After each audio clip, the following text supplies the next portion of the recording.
Hey guys, welcome back to the channel. So दोस्तों, आज की इस वीडियो में हम बहुत ही सारे new Hindi dub anime updates को कवर करेंगे एंड इसमें अपने सब्सक्राइबर्स के पूछे गए क्वेश्चंस का जवाब भी देंगे। सो ये वीडियो बहुत ही ज्यादा कमाल की होने वाली है, तो इसे बिना स्किप किए पूरा एंड तक देखना। एंड अगर आप लोग चैनल पर न्यू हो तो वीडियो को लाइक करके चैनल को यहाँ से सब्सक्राइब कर देना एंड बेल आइकन को भी ऑल पे सेट कर देना, ताकि ऐसे ही एनिमे के न्यू अपडेट्स आपसे मिस ना हो जाएं। सो चलिए बिना किसी देरी के आज के इस वीडियो को स्टार्ट करते हैं।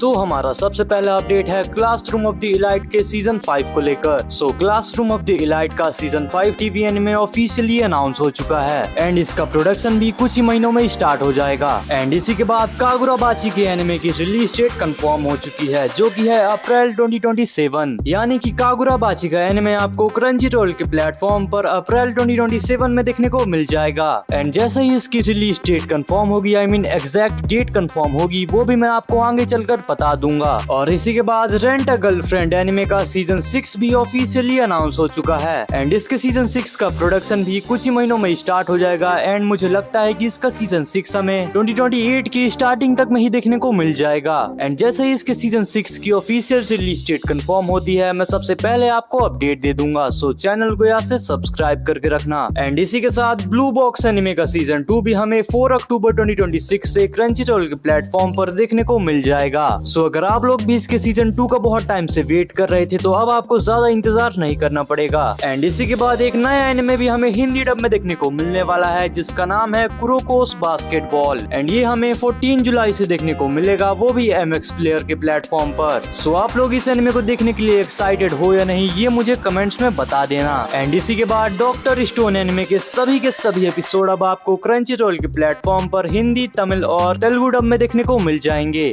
एंड इसी के साथ ही 7 साल की इस लंबी जर्नी के बाद doctor stone anime officially and हो चुका है। एंड अब बात करते हैं आज की इस वीडियो की सबसे इम्पोर्टेंट न्यूज के बारे में, यानी कि Demon Slayer Infinity Castle movie की OTT रिलीज डेट के बारे में। So Demon Slayer Infinity Castle movie हमें 29 जुलाई से क्रंचीरोल के प्लेटफॉर्म पर हिंदी, तमिल और तेलुगु डब के साथ देखने को मिल जाएगी। तो आप लोग इस मूवी को OTT में देखने के लिए एक्साइटेड हो या नहीं, ये मुझे कमेंट्स में बता ही देना। एंड डीमन स्लेयर एनिमे में आपका फेवरेट कैरेक्टर कौन है, ये भी बताना। एंड अगर मुझसे पूछो तो मेरा फेवरेट है रेंगोकू। तो चलिए अब बात करते हैं हमारे सब्सक्राइबर्स के पूछे गए क्वेश्चंस की। तो हमारा सबसे पहला क्वेश्चन है कि आईसील्ड 21 एनिमे हिंदी डब में कब आएगा। सो ब्रो, मैं आपको बता दूं कि अभी तक किसी भी प्लेटफॉर्म ने इसके हिंदी डब के राइट्स को परचेस नहीं किया है। सो अभी तो इसका हिंदी डब में आना बहुत ही मुश्किल है, बट इन फ्यूचर में भी एनीवन इंडिया या फिर एनिमे टाइम्स इसको हिंदी में डब कर दे, क्योंकि वो लोग पहले ही बहुत ही पुराने एंड लेजेंडरी एनिमेस को हिंदी में डब कर रहे हैं, तो शायद वो इस एनिमे को भी हिंदी में डब कर दें। बट अभी तो कुछ कंफर्म नहीं कहा जा सकता जब तक इसके हिंदी डब के राइट्स को परचेस ना किया जाए एंड इसकी कंफर्मेशन ना हो जाए, तो तब तक के लिए तो आपको वेट ही करना पड़ेगा। एंड इसी के बाद हमारा अगला क्वेश्चन है कि ब्रदर गिंटामा एनिमे का सीजन 2 हिंदी डब में कब आएगा। सो भाई, मैं आपको बता दूं कि गिंटामा एनिमे का सीजन 2 हमें 2026 की एंडिंग या फिर 2027 की स्टार्टिंग तक में ही देखने को मिल जाएगा, क्योंकि इसका सीजन 1 MX प्लेयर पर बहुत ही ज्यादा पसंद किया गया था, तो वो लोग इसका सीजन 2 भी जरूर लाएंगे। एंड मैं बता दूं कि जो डेट मैंने आपको बताई है वो कोई ऑफिशियली कंफर्म नहीं है, वो बस लीक है, लेकिन कुछ ही टाइम में इसके सीजन 2 को ऑफिशियली अनाउंस कर दिया जाएगा एंड तब मैं आपको एग्जैक्ट हिंदी डब की रिलीज डेट बता दूंगा। एंड इसी के बाद हमारा अगला क्वेश्चन है, जिसमें इस भाई ने हमसे 2 क्वेश्चंस पूछे हैं, जिनमें से इनका पहला क्वेश्चन है कि फेथ सीरीज का हिंदी डब कब आएगा। सो ब्रो, मैं आपको बता दूं कि इस एनिमे के राइट्स को एनिमे टाइम्स के प्लेटफॉर्म ने परचेस किया था एंड कुछ लीक्स भी आई थी कि हमें इसका हिंदी डब लगभग 3 से 4 महीनों के अंदर देखने को मिल जाएगा, लेकिन ये न्यूज हमें 5 महीने पहले देखने को मिली थी एंड अभी तक इसके हिंदी डब का कोई अता पता भी नहीं है। सो ये तो कंफर्म है कि ये हमें एनिमे टाइम्स के प्लेटफॉर्म पर देखने को मिल जाएगा, लेकिन अभी ये कंफर्म नहीं है कि इसकी हिंदी डबिंग स्टार्ट हुई भी है या नहीं, एंड हमें ये भी नहीं पता कि ये हमें आने वाले कितने महीनों के अंदर देखने को मिलेगा। सो अभी तो इसकी कोई कंफर्म अपडेट नहीं है, बट जैसे इन फ्यूचर इसके ऊपर कोई भी अपडेट आएगी ऑफिशियली, मैं आपको बता दूंगा। एंड इसी के बाद आपका अगला क्वेश्चन है कि oh boy, I am wrong about her का हिंदी डब आ सकता है क्या। सो ब्रो, मैं आपको बता दूं कि अभी तक किसी भी प्लेटफॉर्म ने, यहाँ तक कि क्रंचीरोल ने भी इसके हिंदी डब के राइट्स को परचेस नहीं किया है। सो अभी तो मैं इसके बारे में कुछ भी नहीं बता सकता, बट अगर इन फ्यूचर कोई भी प्लेटफॉर्म इसके हिंदी डब के राइट्स को परचेस करेगा एंड ऐसी कोई लीक आएगी तो मैं आपको बता दूंगा। एंड इसी के बाद हमारा अगला क्वेश्चन है कि प्रो एमिनेंस इन दी शैडो का सीजन 1 हिंदी डब में कब तक आएगा। तो ब्रो, ये क्वेश्चन मुझसे बहुत ही सारे लोगों ने पूछा है एंड मैं आपको बता दूं कि अभी तक इसके ऊपर कोई कोई भी ऑफिशियल अपडेट नहीं आई है। इसके ऊपर बहुत ही लीक्स आई थी कि इसका हिंदी डब हमें एनिमे टाइम्स के प्लेटफॉर्म पर बहुत ही जल्द देखने को मिल जाएगा, लेकिन वो लीक हमें जनवरी के टाइम पे आई थी एंड अभी देखो जून चल रहा है एंड ये भी एंड हो गया एंड अभी तक इसके ऊपर कोई भी ऑफिशियल अपडेट नहीं आई है। सो अभी तो मैं कुछ भी नहीं कह सकता, बट जैसे ही इसके ऊपर कोई भी ऑफिशियल अपडेट आएगी मैं उस पर पक्का वीडियो बनाऊंगा। एंड हाँ, आज की हमारी वीडियो बस यहीं तक थी एंड अगर मैंने आप में से किसी का भी कमेंट मिस कर दिया हो तो आप लोग अपने क्वेश्चंस को इस वीडियो के कमेंट सेक्शन में पूछ सकते हो। एंड अगर आप लोग को मेरी वीडियोस पसंद आती हैं तो वीडियो को लाइक करके चैनल को यहाँ से सब्सक्राइब कर देना एंड बेल आइकन को भी ऑल पे सेट कर देना ताकि ऐसे ही एनिमे के न्यू अपडेट्स आपसे मिस ना हो जाएं। सो मिलते हैं किसी न्यू वीडियो में, तब तक के लिए सायोनारा।